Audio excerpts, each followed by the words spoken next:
గత 10 ఏళ్ళు తెలంగాణ ప్రైడ్ ఎట్లుండే అబ్బా. ప్రైడ్ అసలు తెలంగాణ అని చెప్పుకునేటందుకు ఒక పీకల పోతుంది ఇట్లా. We all like proud to say Telangana it. కానీ మా తిక్క తెలంగాణ వాళ్ళు కాంగ్రెస్ని తీసుకొచ్చి మళ్ళీ అది మొత్తం గట్టి పాలల్లో నీళ్లు పోసినట్టు డైల్యూట్ అయిపోయింది, మొత్తం డైల్యూట్ అయిపోయింది. ఇప్పుడు అన్ని రాష్ట్రాలతో పాటు ఇదొక రాష్ట్రం.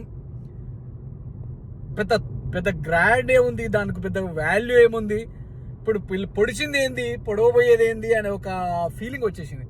కానీ ఆ టైంలో మాత్రం లాస్ట్ 10 yearsలో మాత్రం అట్లా లేకుండే.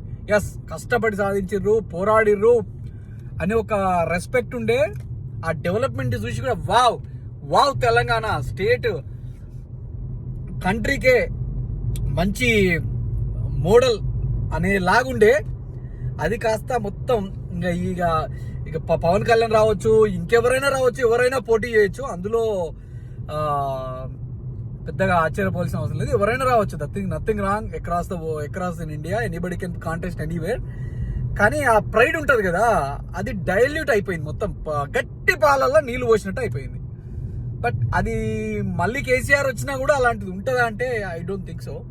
కానీ hoping that day will come where everybody feel proud and special as a Telanganite.